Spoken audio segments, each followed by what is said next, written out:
अस्सलामुअलैकुम student. Entry test preparation video series की एक और वीडियो के साथ आपके सामने हाजिर हूँ।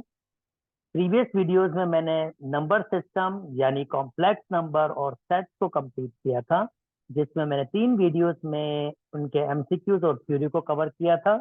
आज मैं स्टार्ट कर रहा हूँ मैट्रिसेस एंड डिटर्मिनेंट। अगर मेरी वीडियोस पसंद आ रही है तो काइंडली मेरे चैनल को लाइक कीजिए, सब्सक्राइब कीजिए और दोस्तों के साथ शेयर भी कीजिए। चलिए स्टार्ट करते हैं मैट्रिसेस एंड डिटरमिनेंट।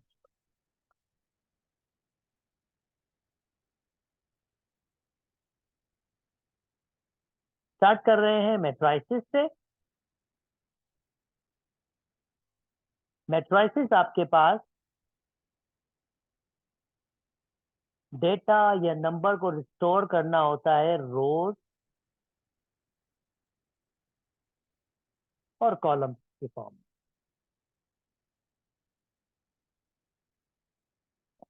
मैट्रिक्स को रिप्रेजेंट करते हैं नॉर्मली कैपिटल वर्ड से, और उसकी एंट्रीज को एक स्पेशल तरीके से लिखा जाता है। वो मैं आपको लिखना सिखा रहा हूँ।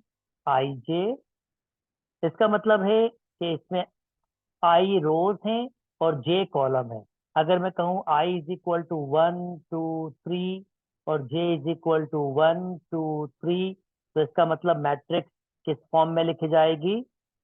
A11, A12, A13, A21, A22, A23, A31, A32, A33।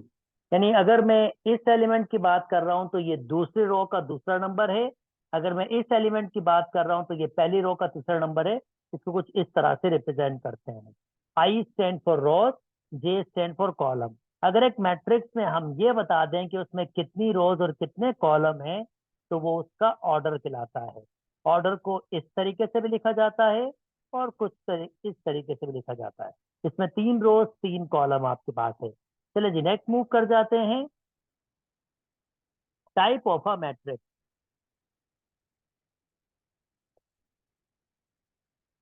एक रो वाली मैट्रिक्स रो मैट्रिक्स कहलाती है। एक कॉलम वाली मैट्रिक्स कॉलम मैट्रिक्स कहलाती है। अगर नंबर ऑफ रोज बराबर हो नंबर ऑफ कॉलम्स के, तो वो आपके पास स्क्वायर मैट्रिक्स कहलाती है। अगर एक मैट्रिक्स में सारे एलिमेंट जीरो हों, तो वो आपके पास नल मैट्रिक्स कहलाती है। ये बेसिक बेसिक सी डेफिनेशन है, मैंने सबके सब ये लिखी हुई है।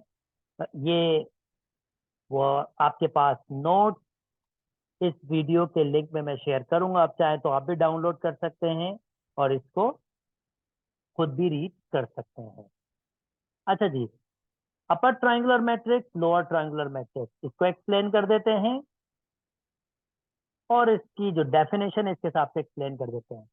A11, A12, A13, A21, A22, A23, A31, A32, A33। ये एक नॉर्मल मैट्रिक्स है आपके पास 3 बाय 3 की, जिसमें रोज और कॉलम बराबर है। इस कंडीशन में मैं इसको स्क्वायर मैट्रिक्स भी कह सकता हूँ। अपर ट्रायंगुलर मैट्रिक्स आपके पास says to be upper triangular matrix, तो किसी भी ऑर्डर की हो सकती है आपके पास। आई जे, अगर कुछ इस तरह से बने ये मैट्रिक्स कि उसके आई और जे जो हैं वो उन तमाम एलिमेंट्स, यानी ये एलिमेंट्स आपके पास जीरो होगा अगर आपका आई ग्रेटर देन जे होगा। यानी इसके जो आई जे एलिमेंट होंगे वो जीरो होंगे उन तमाम आई और जे के लिए जब आई बड़ा होगा और जे छोटा होगा। जरा नोटिस देखिए, पहला आई होता है, दूसरा जे होता है। तो आई बड़ा, आई इसमें बराबर है, इसमें आई छोटा है, इसमें बड़ा है, इसमें आई छोटा है, इसमें बड़ा है। इसमें आई बड़ा है और जे छोटा है, तो इसको जीरो होना पड़ेगा अकॉर्डिंग टू डेफिनेशन। इसमें बराबर है, ये ठीक है। इसमें आई आपके पास छोटा है, जे बड़ा है, तो ये भी आपके पास इसी फॉर्म में होगा। सिमिलरली देखिए, इसमें आई बड़ा है, जे छोटा है, तो इसको भी जीरो होना पड़ेगा अपर ट्राइंगुलर के लिए, और इसको भी जीरो होना पड़ेगा अपर ट्राइंगुलर के लिए। और ये आपके पास अपर ट्राइंगुलर मैट्रिक्स है क्योंकि इसमें ऊपर ट्राइंगल बन सकता है। इसी तरीके से आई जे आपके पास अगर मैं कह रहा हूँ A11, A12, A13, A21, A22, A23, A31, A32 और A33, अगर इसको लोअर ट्रायंगल मैट्रिक्स होंगी तो इसका उल्टा करना पड़ेगा। ए आई जे तब जीरो होंगे जब आई छोटा होगा जे के। अब ये बराबर है, ये तो जीरो नहीं हो सकता। इसमें आई छोटा है जे बड़ा है, ये जीरो होना चाहिए। इसमें आई छोटा है जे बड़ा है, ये जीरो होना चाहिए, ये नहीं हो सकता। इसमें आई बड़ा है, ये भी बराबर है, ये जीरो होना चाहिए आपके पास। इसमें बड़ा है, इसमें बड़ा है, इसमें बड़ा है, और आप देख सकते हैं ये लोअर ट्रायंगुलर मैट्रिक्स हो गई। आई होप आपको अपर ट्रायंगुलर और लोअर ट्रायंगुलर मैट्रिक्स, मैंने यहाँ लिखी हुई है डेफिनेशन इसकी, यहाँ से ही मैंने यही चीज एक्सप्लेन की है जो उसमें लिखी हुई है। अपर ट्रायंगुलर और लोअर ट्रायंगल एक्सप्लेन हो गई होगी। डायगोनल मैट्रिक्स स्क्वायर मैट्रिक्स होनी चाहिए भाई। ऊपर ऐसी कोई बात नहीं थी कि कौन सी मैट्रिक्स हो, वो कोई भी मैट्रिक्स हो सकती है, पर नीचे आपके पास ये स्क्वायर मैट्रिक्स होनी चाहिए। यानी एक स्क्वायर मैट्रिक्स डायगोनल मैट्रिक्स कब होती है, इसको भी कुछ ऐसे ही एक्सप्लेन कर देते हैं आपको। इसमें शर्त ये कि ये स्क्वायर मैट्रिक्स होनी चाहिए, यानी नंबर ऑफ रोज और नंबर ऑफ कॉलम बराबर होंगे। पीछे मैंने बनाया था नंबर ऑफ रोज और नंबर ऑफ कॉलम बराबर, बेशक वो नहीं भी होते, तब भी उसको वो कंडीशन सेटिस्फाई करनी थी जो मैंने आपको एक्सप्लेन किया। ओके, ये देखें। अब इस मैट्रिक्स को डायगोनल मैट्रिक्स तब होना है जब इसका आई जे बराबर होगा जीरो के, अगर I is not equal to जे। यानी उन तमाम एलिमेंट्स के लिए ये जीरो होगा जब आई जे बराबर आपके पास होगा। आई जे बराबर होगा, आई जे इट्स नॉट इक्वल टू, यानी आई और जे बराबर नहीं होगा। इसमें बराबर है, ये तो जीरो नहीं होना चाहिए, ये जीरो होना चाहिए, ये जीरो होना चाहिए, ये जीरो होना चाहिए, ये जीरो होना चाहिए, ये जीरो और ये जीरो, ये टू थ्री है, ये जीरो होना चाहिए। और ये एलिमेंट्स आपके पास कुछ भी हो सकते हैं आपके पास। ये इसमें कम से कम, इन तीन में कम से कम दो भी जीरो हो सकते हैं, मगर तीनों जीरो नहीं होना चाहिए। ठीक है, तो ऐसी मैट्रिक्स को हम डायगोनल मैट्रिक्स कहते हैं। अब एक डायगोनल मैट्रिक्स की खासियत, अगर उसके आई जे किसी के बराबर हैं, कि इनके लिए जब आई इज इक्वल टू जे हो, यानी ये एंट्रीज जो हैं कोई एक फिक्स नंबर हो, फॉर एग्जाम्पल वो के है, बाकी तो जीरो ही हो,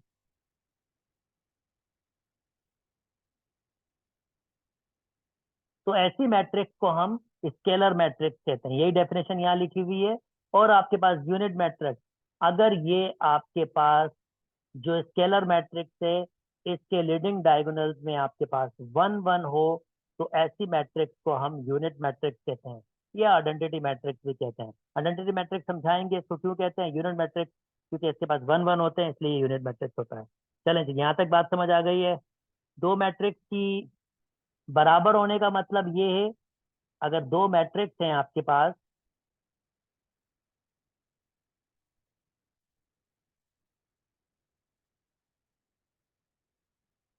तो ये दो मैट्रिक्स बराबर कब होंगी।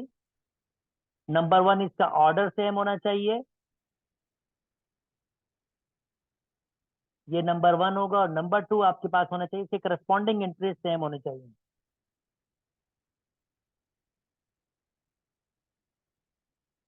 करस्पॉन्डिंग इंटरेस्ट का मतलब क्या होता है,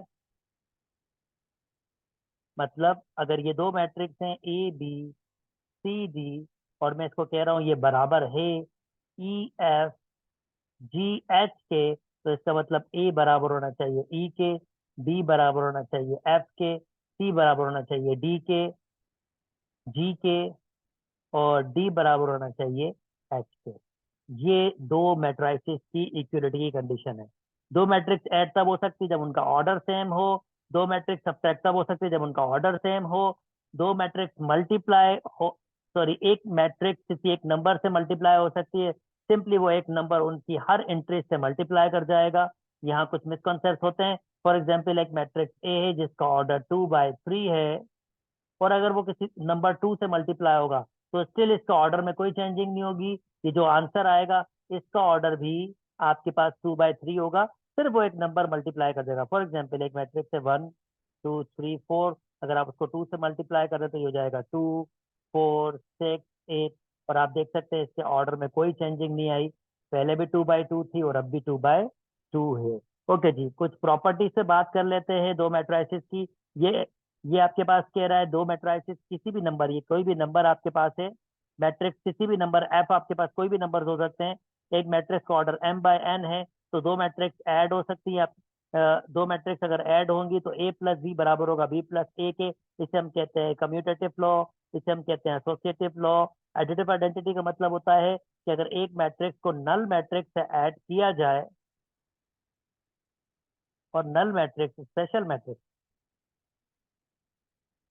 तो वापस यही मैट्रिक्स आ जाएगी a B c b, 0 + a a, यानी यही मैट्रिक्स वापस आ जाएगी, और ए हमारे पास कहलाता है एडिटिव आइडेंटिटी। एडिटिव आइडेंटिटी मतलब आईने की तरह होता है, आप आईने में देखते हैं आपकी आपकी वापस शक्ल आती है। एडिशन में अगर मैं इसके साथ ऐड करता हूँ तो वापस वही चीज आ जाती है।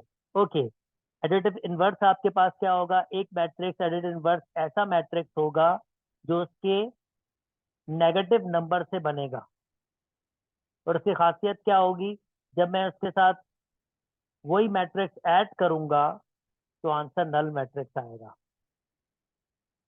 तो ये मैट्रिक्स चलाएगी एडिटिव इनवर्स आपके पास।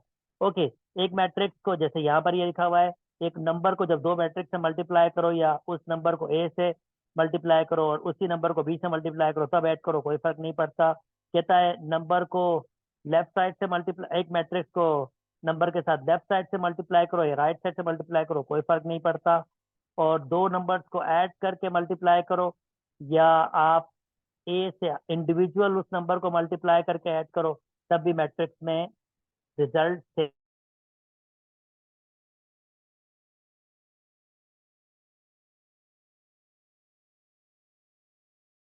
को और तफसील से देखेंगे जब हम एमसीक्यूज कर रहे होंगे। ओके, ये मैंने कुछ एग्जाम्पल्स दी हैं एडिशन सब्ट्रैक्शन की। दो मैट्रिक्स को ऐड किया है, करस्पॉन्डिंग एंट्रीज देख सकते हैं ऐड हो रही है, देख सकते हैं करस्पॉन्डिंग एंट्रीज ऐड हो रही हैं, और आंसर लेके आया है। माइनस किया है तो करस्पॉन्डिंग एंट्रीज माइनस हो रही है, a-2, -1, -1.5, 2 -6, करस्पॉन्डिंग एंट्रीज सब्ट्रैक्ट हो रही है, तो ये एडिशन सब्ट्रैक्शन हो गई है। ये दो, इनका ऑर्डर सेम नहीं है तो इसकी तो एडिशन पॉसिबल नहीं होगी, फिर इसका मतलब ये मैंने यहाँ नीचे लिखा है। ओके, एडिटिव इनवर्स किसी मैट्रिक्स का बनाना, तो उसकी हर एंट्रीज का साइन चेंज कर देंगे, आप नोटिस कर सकते हैं। 2 का -2, 3 का -3, ये इसका एडिटिव इनवर्स बनाया। इन दोनों को ऐड करेंगे तो आंसर नल मैट्रिक्स आना चाहिए। चलिए जी, उम्मीद करता हूँ ये बात समझ आ रही है, जल्दी जल्दी आगे मूव कर जाते हैं। ओके, ये कह रहा है अगर मैं तुम्हें दो मैट्रिक्स दूं तो मुझे डी मैट्रिक्स बताओ। बहुत सिंपल, ए प्लस बी इक्वेशन की तरह सॉल्व होगा, डी उधर चला जाएगा, मैं खाली ए और बी को ऐड करूंगा तो डी आंसर आ जाएगा। आई होप एडिशन मुश्किल नहीं है, ये मैंने करके भी दिखाया है आपके पास, ये देख सकते हैं। ये डी, ए और बी को ऐड करके ये डी आ गया, और डी की वैल्यू आपके पास ए और बी की एडिशन है। ए और बी को ऐड करना, 1 को -1 से ऐड, 4 को -2 से ऐड, तो बहुत सिंपल सी एडिशन होती है। उम्मीद करता हूँ कोई डिफिकल्टी नहीं हो रही होगी। अगर स्टिल कोई डिफिकल्टी हो तो आप कमेंट में पूछ सकते हैं। दोस्तों, मेरी वीडियोस अच्छी लग रही हो तो काइंडली मेरे चैनल को लाइक कीजिए, सब्सक्राइब कीजिए और शेयर भी कीजिए। अच्छा जी, सिंपली आपके पास यहाँ पर एक और है, ए और बी आपके पास मैट्रिक्स है, तो कह रहा है 3 times of a plus b is equal to 3a। 3b एक छोटे से लॉ प्रूफ करवाने की बात कर रहा है। सिंपल, ए और बी को ऐड करूंगा, 3 से मल्टीप्लाई करूंगा तो वो इसके बराबर होगा। ये मैंने पूरा प्रोसेस करके दिखाया है, बहुत ही सिंपल है, very simple and very easy. ये आपके पास डिस्प्ले हो रहा है, आप इसको देख सकते हैं। मैंने ए और बी को ऐड किया है, ये एडिशन आ गया, और इसको 3 से मल्टीप्लाई किया, ये आंसर आया। 3 को ए से ऐड किया है, 3 को बी से ऐड किया है, और फिर इन दोनों के एडिशन किए तो आप देख सकते हैं दोनों के आंसर सेम आ गए हैं। तो this is really a simple one. Okay, multiplication of two, यहाँ पर मैंने थोड़ी सी एक्स्ट्रा डेफिनेशन देने की कोशिश की है। अगर ये डेफिनेशन नहीं है तो इसको बेशक इसको आप यहाँ मत रखें। एक मैट्रिक्स की मल्टीप्लीकेशन ये मैं आपको बता देता हूँ। एक मैट्रिक्स की मल्टीप्लीकेशन फर्स्ट करते हैं, एम बाई पी एक मैट्रिक्स है, और उस बी का आपके पास है पी मल्टीप्लाई बाय एन। तो एक मैट्रिक्स मल्टीप्लाई तब हो सकती है जब उसके नंबर ऑफ कॉलम दूसरे की नंबर ऑफ रोज के बराबर हो, और जो ए बी का ऑर्डर बनता है फाइनली, वो जो उसका ऑर्डर बनता है वो पहले की रोज आती हैं और दूसरे का कॉलम आता है। और मल्टीप्लिकेशन रोज और कॉलम के फॉर्म में होता है, पर शर्त ये है मल्टीप्लिकेशन के लिए कि पहले की कॉलम दूसरे की रोज के बराबर होना चाहिए, तभी आपके पास मल्टीप्लिकेशन होगी, वरना मल्टीप्लिकेशन पॉसिबल नहीं होती। अच्छा जी, ये भी ध्यान में रखिएगा, ए बी की मल्टीप्लीकेशन इट्स अगर पॉसिबल है it's not equal to in general B A के बराबर, मतलब इट इन जनरल ये बराबर नहीं होती। आगे ये कब होती है मैं आपको इसको भी एक्सप्लेन कर दूंगा, ये कब हमेशा पॉसिबल होती है, पर इन जनरल ये पॉसिबल नहीं होती, किसी एक कंडीशन में खाली ये पॉसिबल होती है हमेशा। ये मैं आगे आप डिस्कस करूंगा जब मैं इन्वर्सिस पर बात करूंगा। बाकी सारी चीजें वही हैं, प्रोडक्ट ऑफ ए बी वो मैंने आपको एक्सप्लेन कर दिया है। Multiplication of a matrix, properties of multiplication, ये मैंने आपको एक्सप्लेन कर दिया कि A B is not equal to b in general. Associative law multiplication में ओबे करता है। अगर एक मैट्रिक्स आइडेंटिटी मैट्रिक्स के किसी भी ऑर्डर से मल्टीप्लाई होती है, शर्त ये कि मल्टीप्लिकेशन पॉसिबल हो, तो वापस वो ए मैट्रिक्स देता है। इसी वजह से हम इसको आइडेंटिटी मैट्रिक्स कहते हैं, क्योंकि एक किस्म का आईने की तरह शो करता है। इसको यूनिट मैट्रिक्स का नाम भी दिया जाता है और आइडेंटिटी मैट्रिक्स का भी नाम दिया जाता है। अच्छा जी, ये डिस्ट्रीब्यूटिव लॉ भी ओबे करता है आपके पास। अच्छा, यहाँ पर कुछ और चीजें भी दे रहा है। I N is identity matrix of order N, multiplication ये मैंने आपको एक्सप्लेन कर दी।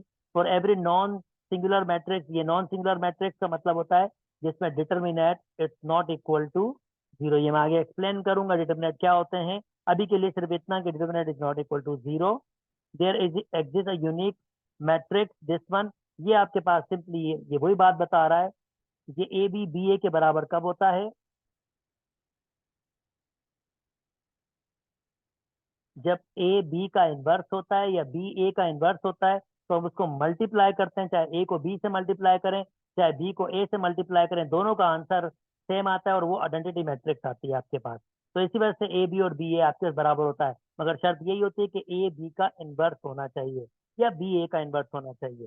दोनों कंडीशन में ए बी का इन्वर्स हो या बी ए का इन्वर्स हो, दोनों आपके पास एक ही कंडीशन होती है। अगर ए बी का इन्वर्स है तो इसका मतलब बी ए का इन्वर्स है आपके पास। ओके जी, डिस्ट्रीब्यूटिव लॉ भी ऑबे करता है, ये भी मैंने आपको एक्सप्लेन कर दिया है। लेट दिस वन, ये भी मैंने आपको एक्सप्लेन कर दिया मैट्रिसेस के। इफ ए आपके पास matrix, then A N is equal to A M is equal to A N M are identity matrix of order M by N respectively. Simply वो यही कह रहा है कि आपके पास अगर आइडेंटिटी मैट्रिक्स है किसी भी ऑर्डर की और वो स्क्वायर मैट्रिक्स होती है, आइडेंटिटी मैट्रिक्स बता चुका हूँ, जो डायगोनल मैट्रिक्स होती है वो एन बाय एन की होगी, वो एम बाय एन की होगी, तो वो मल्टीप्लीकेशन में आपके पास वो ए इस कंडीशन में भी ए के बराबर देगा। मतलब एक सिंपल सा लॉ वो कह रहा है कि अगर मल्टीप्लीकेशन ए के साथ पॉसिबल है, अगर ये पॉसिबल होगा तो ऑब्वियसली, क्योंकि ये एन बाय एन का होगा और ये किसी भी किस्म का हो, इसका कॉलम तो एन होने चाहिए, तभी तो मल्टीप्लीकेशन होगी आपके पास। तो ये कह रहा है ये मैट्रिक्स का जो ऑर्डर आपके पास आएगा वो वापस एम मैट्रिक्स आ जाएगी। सिमिलरली वो ए के साथ भी कर रहा है, नथिंग, ये आइडेंटिटी की मल्टीप्लीकेशन ही बता रहा है कि वापस ए आ जाएगा। अच्छा, for a square matrix A square donate, भाई ए स्क्वायर को ऐसे लिख सकते हैं, ए क्यूब को 3 दफा लिख सकते हैं, ये भी उसने यहाँ पर ये मैंने बता दिया है। चलें आगे मूव कर जाता हूँ, मल्टीप्लीकेशन दिखा देता हूँ। मल्टीप्लीकेशन कैसे पॉसिबल होता है, सबसे पहले देख लेते हैं कितनी रोज हैं। 3 रोज हैं, 3 कॉलम है, 3 रोज हैं, 3 कॉलम में मल्टीप्लीकेशन पॉसिबल है। ये कॉलम रोज के बराबर है और प्रोडक्ट का आंसर क्या होना चाहिए, 3/3 ही होना चाहिए। ओके, देखिए ए बी रो मल्टीप्लाई करती है कॉलम से, 2 मल्टीप्लाई होगा एक से, 2 1 से मल्टीप्लाई प्लस, हमेशा प्लस, 3 मल्टीप्लाई होगा -1 से, इसी वजह से माइनस आया है। वैसे नॉर्मली प्लस होता है, पर ये प्लस माइनस ये माइनस हो जाएगा। 4 मल्टीप्लाई होगा 0 से, ये 4 हो जाएगा। सिमिलरली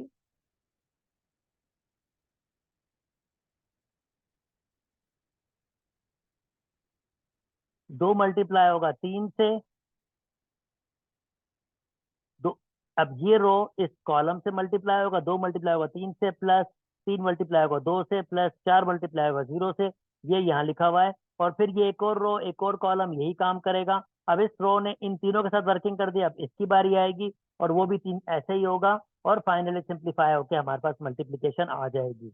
अच्छा, मजे की बात है यहाँ बी ए पॉसिबल है, क्योंकि बी ए में भी 3/3 कॉलम, तो बी ए पॉसिबल है आपके पास। और बी ए का आप देख सकते हैं दोनों का आंसर डिफरेंट आ रहा है। चलें जी, A B in general it's not equal to B A. चले जी आगे आपके पास क्या कह रहा है, मल्टीप्लीकेशन करनी है पी को क्यू के साथ और क्यू को पी के साथ, और शो करना है कि वो बराबर है। और ये बराबर होंगे तो इसका मतलब ये जो पी है इस कंडीशन में पी क्यू का इन्वर्स होगा, डेफिनेटली इन्वर्स होगा। और ये मैंने मल्टीप्लाई करके दिखाया है आपके पास दोस्तों, और ये आपके पास एग्जैक्टली बराबर हैं। ओके, यहाँ पर अगर ए बी सी मैट्रिक्स है, शो मैंने करके दिखाया, शो करना है कि A B is equal to A C, thought B is not equal to C. अच्छा, मजे की बात, बी और सी बराबर नहीं है, बी और सी बराबर नहीं है, तब भी मुझे शो करना है कि A B is equal to A C. तो मैंने ए को बी से मल्टीप्लाई किया, वही मल्टीप्लिकेशन रूल जो ऊपर सिखाया है, इसका आंसर ये आया है। फिर ए को सी से मल्टीप्लाई किया, इसका आंसर ये आया है। आप नोटिस कर सकते हैं दोनों आंसर आपस में क्या है, बराबर है। तो इसका मतलब A B is equal to A C. और मजे की बात है, बी और सी बराबर नहीं भी है, तब भी ये आपके पास है। नॉर्मली नॉर्मली आपके पास होता है, अगर आप एक मैट्रिक्स से मल्टीप्लाई करते हैं तो ए के बराबर तो कोई सेम नंबर, ये मल्टीप्लिकेशन का लॉ है, यानी मल्टीप्लिकेशन नंबर के हिसाब से अगर दो आपके पास बराबर है दो के, तो मैं अगर तीन मल्टीप्लाई करूं सेम नंबर, तो स्टिल आप देख सकते हैं मल्टीप्लिकेशन बराबर होती है। मगर मैट्रिसेस में ऐसा नहीं हुआ है, ये दो मैट्रिक्स अलग हैं, इसके स्टिल ये आपस में बराबर है। चले जी, ठीक है, आगे मूव कर जाते हैं दोस्तों। चले जी, ये थोड़ा सा मजे का क्वेश्चन है, इसको देख लेते हैं। For a real number C1 C2 so that, ये आइडेंटिटी मैट्रिक्स है, C1 M C2 M is equal to null matrix के बराबर है। तो कह रहा है यार C1 C2 की वैल्यू बताएं। चले, दिस इज रियली सिंपल। अच्छा, ये M का स्क्वायर है, ये M का स्क्वायर है दोस्तों। M दिया हुआ, यानी आपसे क्या कह रहा है, आइडेंटिटी मैट्रिक्स इस कंडीशन में, क्योंकि 2 बाई 2 है तो आइडेंटिटी मैट्रिक्स भी 2 बाई 2 ही होगी।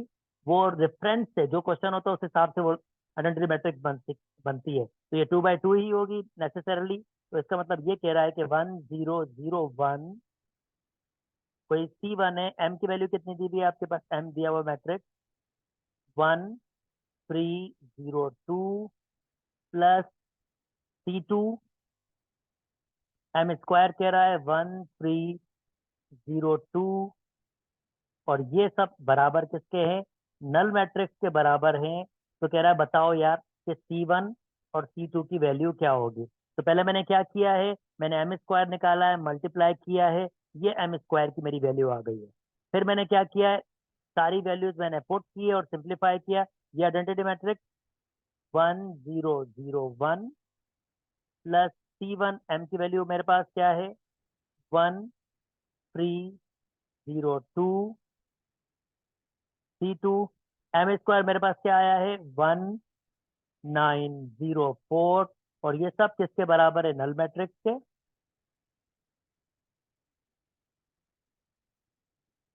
फर्दर सिंप्लीफाई करूंगा,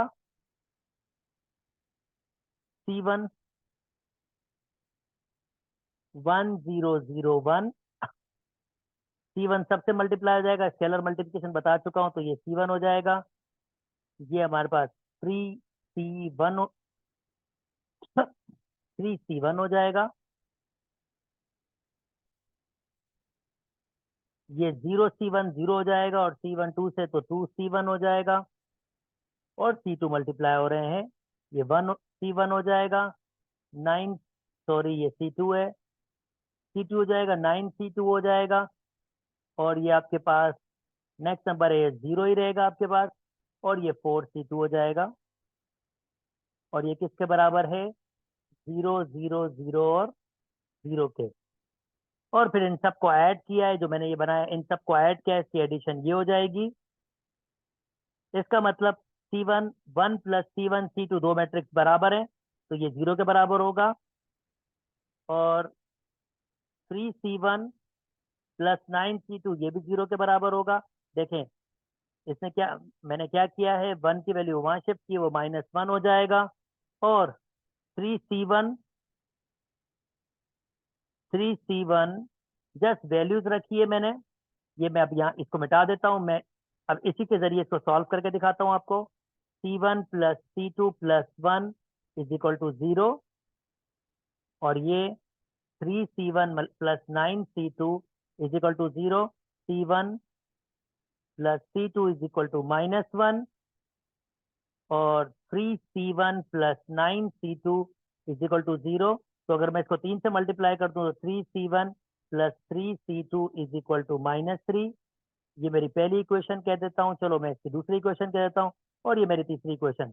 अगर तीसरी इक्वेशन को सब्ट्रैक्ट कर लूँ पहली से, तो 3c1 प्लस 9c2 को सब्ट्रैक्ट कर लेता हूँ।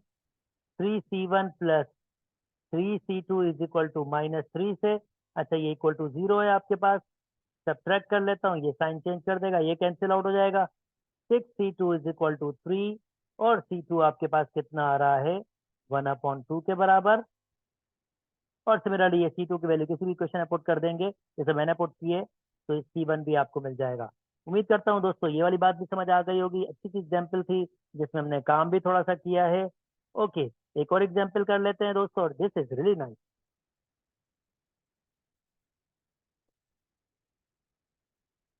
ओके,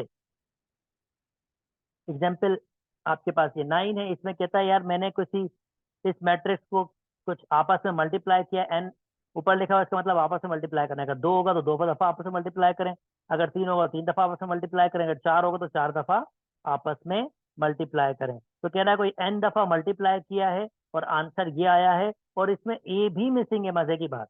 तो कह रहा है यार एन प्लस ए फाइंड करके बताएं। चलो जी, क्या किया, पहले मैंने 2 दफा मल्टीप्लाई, यानी एन की वैल्यू 2 रखी,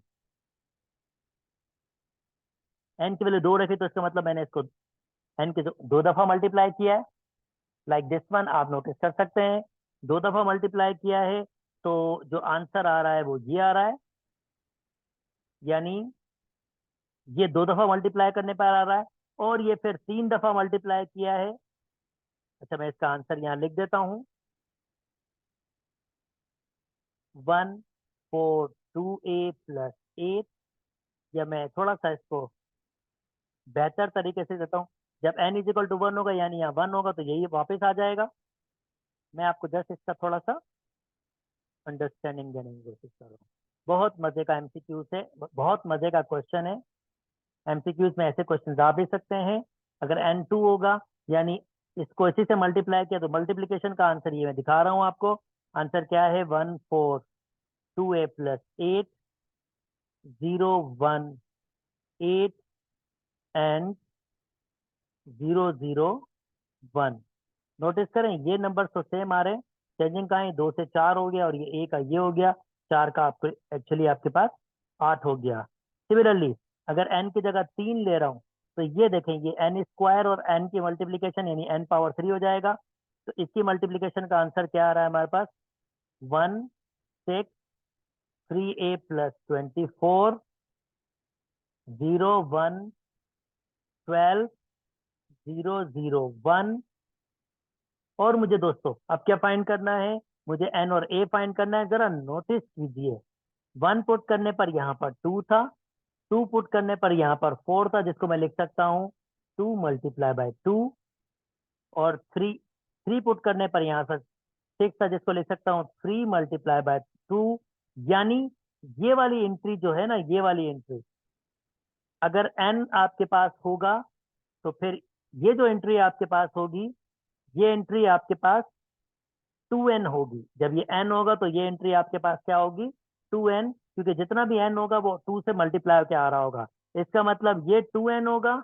तो आई डोंट नो कि कितनी दफा ये मल्टीप्लाई किया गया है, ये मैंने, अब ये मैंने इसको लिख दिया, और ये चीज किसके बराबर है, ये मैं लाल लिख देता हूँ, ये मल्टीप्लीकेशन की है मैंने, और कुछ एक ऑर्डर बनाया है इसका, बेशक इसको आप इग्नोर कर दे, मैं इसको समझाऊंगा, इससे भी आसान तरीका यूज कर रहा हूँ इसको सॉल्व करने के लिए। पर मैं कह रहा हूँ कि ये मैंने मल्टीप्लीकेशन की, तो यहाँ पर आप नोटिस करें, यहाँ पर आपके पास 2n आ रहा है, तो और ये किसके बराबर दिया हुआ इसने, 118 2017 0136 001 के।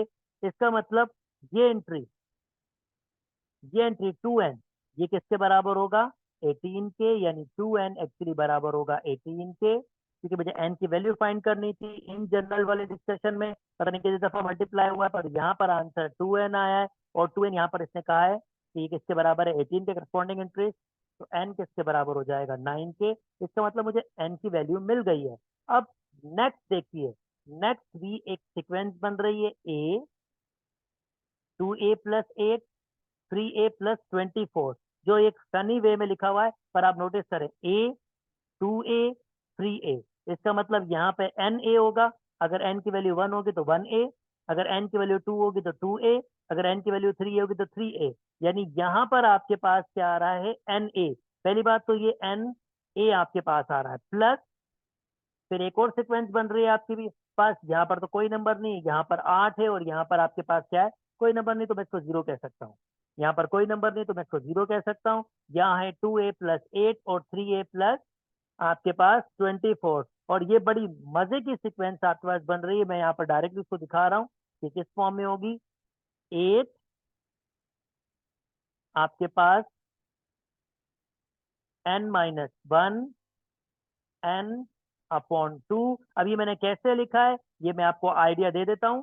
जैसे फॉर एग्जांपल अगर n की वैल्यू 1 होगी, अगर n की वैल्यू 1 लिखूंगा यहाँ पर, तो नोटिस करें 1a, अगर मैं यहाँ 1 लिखूंगा 1-1 ये पूरा 0 हो जाएगा, यानी a प्लस 0, ये n इज इक्वल टू 1 के लिए सेटिस्फाई कर रहा है।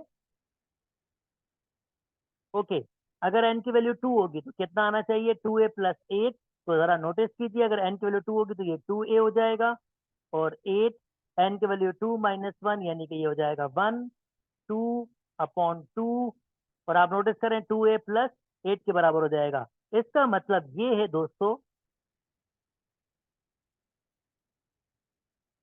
कि यहाँ पर ये जो मैंने फैंसी वे में लिखा हुआ है आप इसको छोड़ सकते हैं, इसकी जगह ये लिख सकते हैं na 8 n-1 n/2, यानी ये वाली टर्म किसके बराबर होगी, 2007 के, यानी na प्लस, इसको मैं सिंप्लीफाई कर सकता हूँ, 4n n-1 किसके बराबर होगा, 2007 के। और आप जानते हैं n की वैल्यू मैंने फाइंड कर ली है, n की वैल्यू कितनी है, 9। तो 9a प्लस 498 किसके बराबर हो जाएगा, 2007। तो अगर इसको आप सिंप्लीफाई करेंगे तो फिर आपके पास a की वैल्यू कितनी आ रही है, 101 आपके पास आ रही है, और इन दोनों को n और a को ऐड कर देंगे तो फाइनली आंसर क्या हो जाएगा, 200। उम्मीद करता हूँ दोस्तों ये वाली बात भी समझ आई होगी। थोड़ा सा इंटरेस्टिंग सा क्वेश्चन था, मैंने सीक्वेंस बनाई है, सीक्वेंस का ऑर्डर बनाया है और उसके बाद उसको सॉल्व करने की कोशिश की है। चलिए जी कुछ और एग्जांपल्स आपको बता देते हैं। निलपोटेंट मैट्रिक्स कौन सी मैट्रिक्स होती है, ये ऐसी मैट्रिक्स होती है जब मैं उसको मल्टीप्लाई करूं, उसी से मल्टीप्लाई करूं तो नल मैट्रिक्स आ जाए आपके पास, यानी निलपोटेंट मैट्रिक्स स्क्वायर मैट्रिक्स होती है, सेज टू बी निलपोटेंट। अगर मैं ए स्क्वायर करूं तो आंसर 0, यानी उसको उसी से मल्टीप्लाई करूं तो आंसर आपके पास क्या आ जाए, नल मैट्रिक्स, और इसको कहते हैं नल पोटेंट ऑफ ऑर्डर 2। आइडम्पोटेंट मैट्रिक्स ऐसी मैट्रिक्स होती है अगर मैं उसको उसी से मल्टीप्लाई करूं तो वापस आंसर ए आ जाए, ये उसकी एग्जाम्पल दी हुई है। इनवॉल्टरी मैट्रिक्स वो मैट्रिक्स होती है अगर मैं उसको उसी से मल्टीप्लाई करूं और आंसर आइडेंटिटी मैट्रिक्स आ जाए, 1001। ऑर्थोगोनल मैट्रिक्स वो मैट्रिक्स होती है अगर मैं उसके ट्रांसपोज को उससे मल्टीप्लाई करूं, ट्रांसपोज में आगे आपको एक्सप्लेन कर दूंगा। नंबर ऑफ रोज को नंबर ऑफ कॉलम में लिखते हैं, ट्रांसपोज को ए से मल्टीप्लाई करूं या ए को ट्रांसपोज से मल्टीप्लाई करूं आंसर आइडेंटिटी मैट्रिक्स आ जाए तो उसको ऑर्थोगोनल मैट्रिक्स कहते हैं।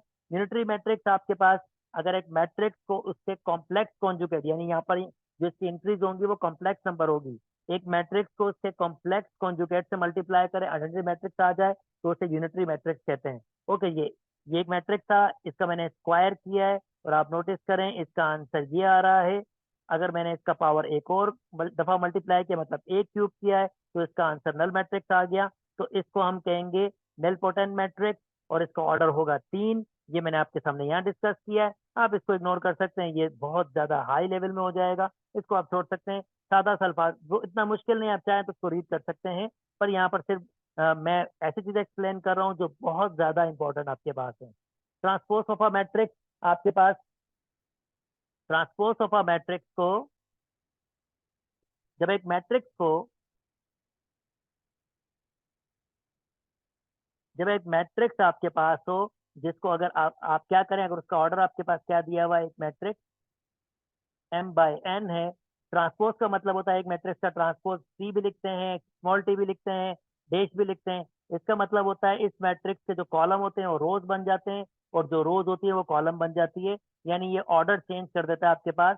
सिंपली रोज को कॉलम में और कॉलम को रोज में लिखना हम एक मैट्रिक्स का ट्रांसपोज होता है। अच्छा जल्दी जल्दी इसकी कुछ प्रॉपर्टी देख लेते हैं। एक मैट्रिक्स का ट्रांसपोज करें, वापस ट्रांसपोज करें, वापस ए के बराबर होता है। अगर एक मैट्रिक्स को किसी नंबर से मल्टीप्लाई कर रहे हो और फिर उसको ट्रांसपोज कर रहे हो तो कोई फर्क नहीं पड़ता, नंबर आप बेशक बाहर रख सकते हैं और ट्रांसपोज आपके पास होता है। यानी सिंपल सी बात है भाई, 1 2 3 4 एक मैट्रिक्स है।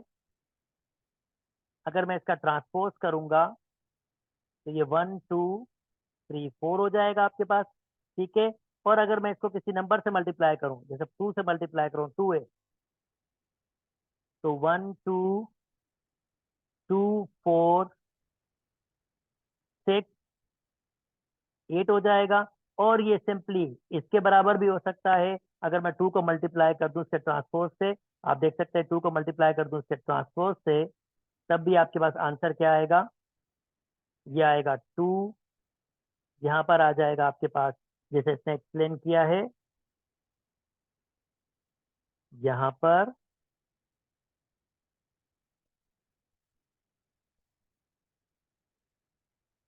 ओके, ये सिंपली इसका है, इसका मतलब बेसिकली ये है।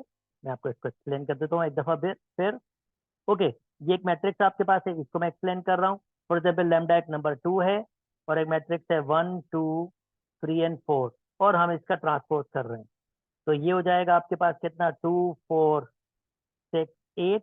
और इसका ट्रांसपोज करूंगा तो ये हो जाएगा 2 4 6 8 के। या मैं इसको ऐसे भी कर लूँ, अगर 2 मैं मल्टीप्लाई करूं ए का ट्रांसपोज, और ए का ट्रांसपोज क्या होगा, 1 2 3 4। और अगर अब मैं इसको मल्टीप्लाई करूं तो कितना हो जाएगा, ये 2 6 4 8।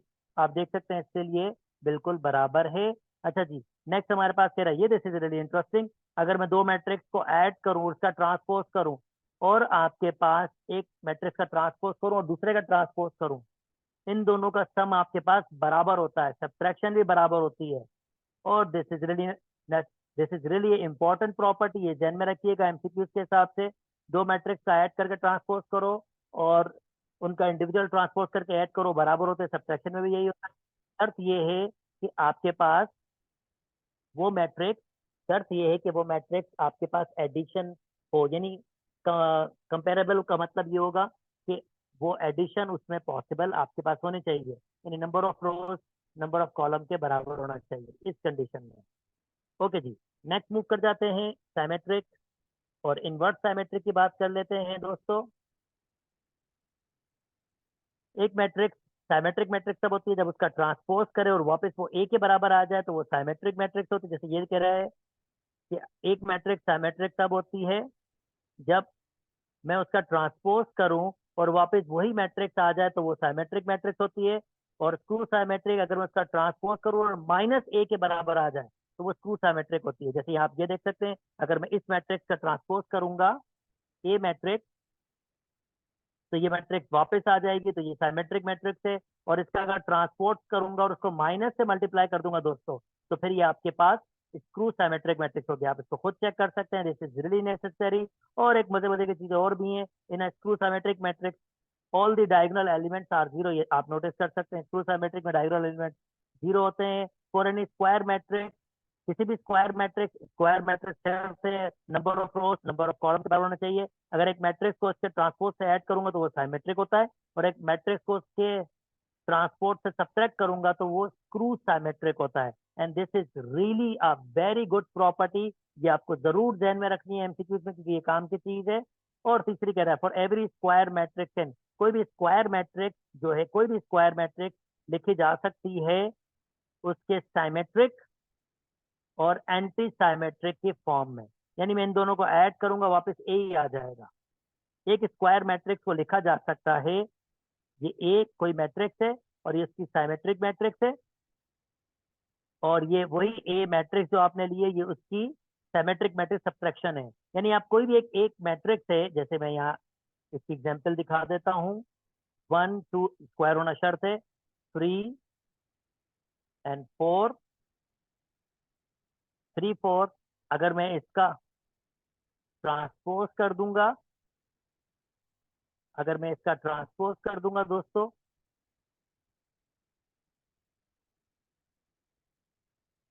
तो ये आपके पास एग्जैक्टली बराबर हो जाएगी